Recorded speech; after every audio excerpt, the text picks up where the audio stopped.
Yes, this is the most difficult and the key question, which is a question not only for us being a small Caritas organization, but basically a question for the entire Europe, how it will develop. Serbia, being somewhere in the middle of the route, does not have too much influence on what will happen.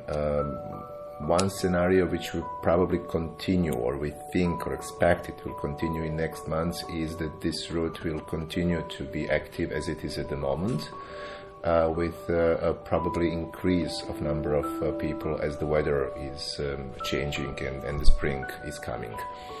Of course, as you said, it's very much linked with the political decisions and how other countries on the road before Serbia will react, and how Germany, the other side of the road, will react. If this continues, the basically needs on the road remain more or less the same, because we'll have again the new people coming, spending, let's say, 1 or 2 days in Serbia and in any country on the road, in Greece, in Macedonia, Serbia, Croatia, and then moving on. If some countries start to impose different border regulations, then we can also expect that certain number of people will remain in one country for a longer period of time. In that case, their needs change. Because then they need some other things, like their hygiene needs are changing, requiring shower facilities, for example, or different kind of hygiene items. So there are many open points in the whole story. It should also not be forgotten that there is a big chance of, how to say it in English, some kind of returning wave of people who are refused to stay longer in countries of the Western Europe, and that they can start to be sent back. Then this back is a big question mark. Where back? Back to Syria, Iraq, or back to out of EU? If this is back to out of EU, then Serbia is a country which is the last one before the EU, and quite easily it can happen that tens of thousands of people are somehow here in Serbia on different locations. Also, there will be some stronger winter conditions in one moment. People who are not able to leave immediately can create a big concentration of people here. So it's many open things are there, and I think all the countries on the route are simply adapting on a day-to-day basis on what is happening.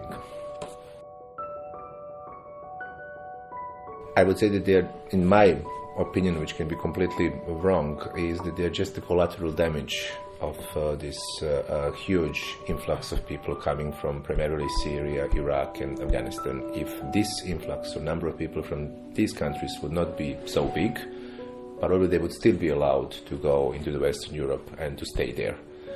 And if I can just continue on your question, basically this region, Serbia, Bosnia, Kosovo, Macedonia, is also collateral damage, because now more and more people who were migrants from this area during 90s are now sent back in a much bigger numbers than it was before, because now they are like becoming second or third priority in the Western Europe. It doesn't mean that they solve their problem. Usually they are ill people who are coming back, who their children even don't know the language, but they are just like, in political sense, collateral damage of what is happening, because someone somewhere, because of some different political reasons, is making decisions how to accommodate figures, not people, but figures. That's my personal opinion.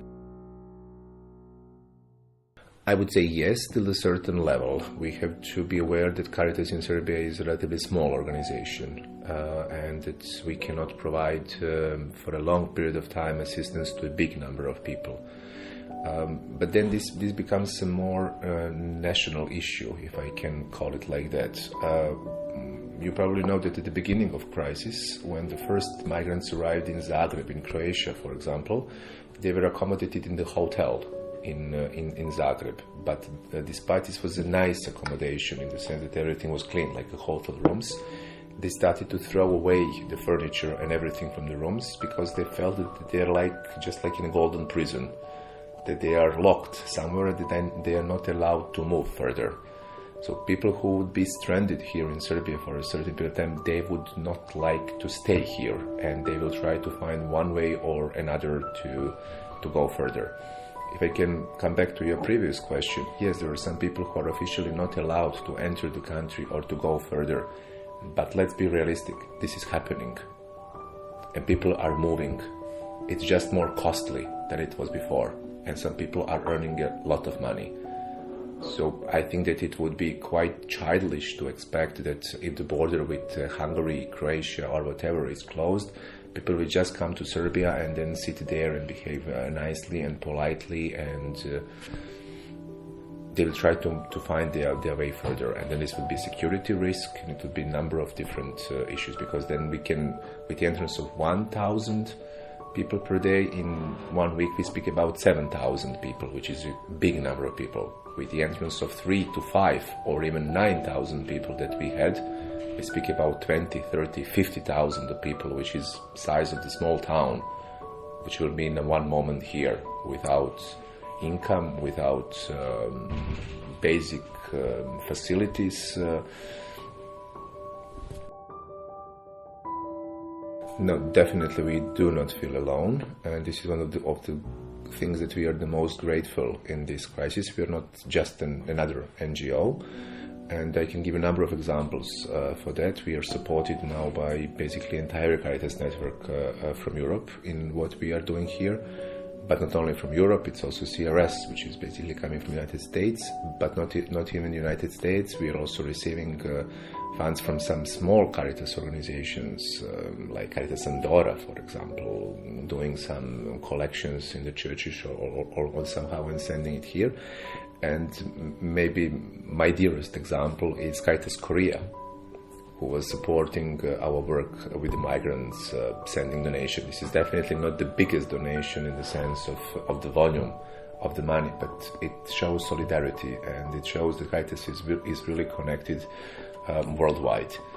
And this is something which can be seen now when we are speaking about migrants, but also, you know, that last year, or now it's 2016, so in 2014 we had the big floods here, and in that moment, for example, we received a part of Caritas Japan, who was helping us, and who is helping us also now, a small donation, which was really small in the financial sense, from Caritas New Zealand.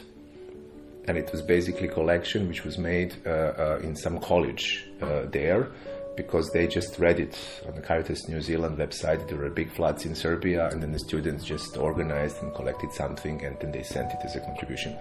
So if one thing we can say or put on the top of the list is that we definitely do not feel abandoned. Since the migrant crisis started in this scope, we had so many visitors, like you are coming here to see what's happening, what is the situation, what are the needs, how to assist in the best possible manner. And it's really coming from almost all countries from Europe. We hosted on 15th of January workshop here in Belgrade, in which it was Caritas Internationale, Caritas Europa, and all the countries from the Balkan Route, from Turkey, Greece, Macedonia, Serbia, Croatia, Slovenia, also with the colleagues from Bosnia and Montenegro, and everybody who are supporting us from the Western Europe. So it really shows a big level of connections and support. What we are having at the moment ongoing, and this is also part of the Caritas worldwide approach, is a so-called emergency appeal for assistance of migrants, refugees passing through Serbia. That's the project which started 1st of September 2015 and will continue till the end of April of this year. Depending on how situation will develop, we'll probably go out with the new proposal, following really the needs on the field. Parallel with that, thanks to support of Caritas Germany, we are having for the entire year 2016 support from the German Ministry for Foreign Affairs. That includes this direct assistance, food, hygiene, but also assistance in psychosocial support with psychologists, social workers.